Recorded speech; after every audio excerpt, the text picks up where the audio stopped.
سب سے پہلے آپ کو خبر دیں، ثانیہ ایران کے 8 شہداء کو آبائی علاقوں میں سپرد خاک کر دیا گیا ہے۔ بہاولپور میں ہر آنکھ اشکبار 5 شہداء کا تعلق ایک ہی خاندان سے تھا۔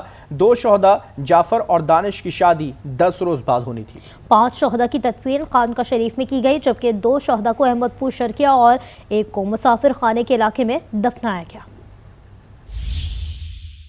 بہاولپور کی گلیوں میں کوہرام مچ گیا، ہر آنکھ اشکبار۔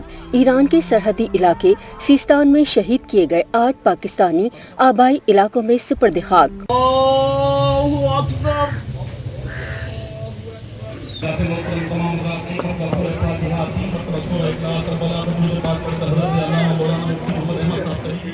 پانچ شہداء کی تدفین خانقاہ شریف میں کی گئی۔ تمام افراد کا تعلق ایک ہی خاندان سے تھا۔ مقتولین باپ، بیٹا اور قریبی رشتہ دار تھے۔ 2 شہداء جعفر اور دانش کی 10 روز بعد شادی طے تھی۔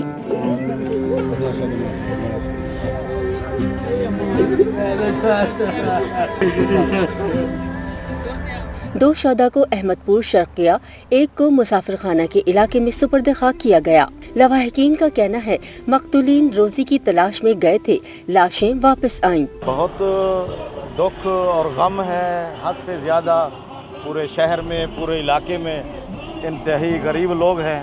بہت بڑا صدمہ ہوا ہے، بہت بڑا ثانیہ ہوا ہے، اس کی تو ہم ان کو نعم البدل نہیں دے سکتے۔ بہت افسوس ہوا، یہ ثانیہ جو ہوا ہے بہت ظلم کیا ہے انہوں نے۔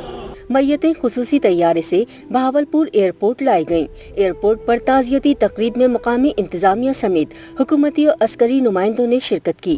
شہداء کو ایمبولینسز کے ذریعے آبائی علاقوں تک پہنچایا گیا۔ 12 اپریل کو دہشت گردوں نے ایران کے سرحدی علاقے سیستان میں 8 پاکستانی محنت کشوں کو ورکشاپ میں ہاتھ پاؤں باندھ کر گولیاں مار کر قتل کیا تھا۔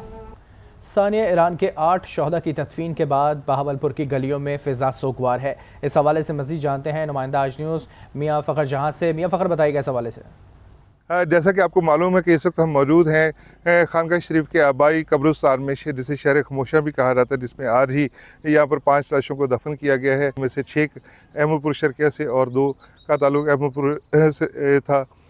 ان کی خصوصی طیارے کے ذریعے کل رات ہی میتیں بہاولپور ایئرپورٹ پر پہنچائی گئی اور وہاں سے ان کے لواحقین کے حوالے کر دی گئی۔ جب وہ میتیں ان کے اہل علاقہ میں پہنچی تو وہاں پر کوہرام برپا ہو گیا، تمام لوگ، ہر آنکھ اشکبار تھی۔ وہاں پر ان لوگوں کو پہنچایا گیا اور اس کے بعد آج صبح ہی 9 بجے ان کا نماز جنازہ ادا کر دیا گیا۔ اس وقت ہم اسی قبرستان میں موجود ہیں جہاں پر ان کی قبرستان میں ان کو تدفین کی گئی ہے، اور اس کے ساتھ ساتھ ہر آنکھ اشکبار تھی کہ لوگ اپنی مزدوری کے لیے، اور آپ کو خاص طور پر بتاتے رہیں کہ اس میں دانش اور جعفر 2 ایسے نوجوان تھے جن کا تعلق خانقاہ شریف سے تھا، اور عید الاضحیٰ سے کچھ روز قبل ہی ان کی شادی کی ڈیٹ رکھی گئی تھی اور دہشت گردی کا نشانہ بن گئے، اور آج ان کی یہاں پر سپرد خاک کر دیا گیا۔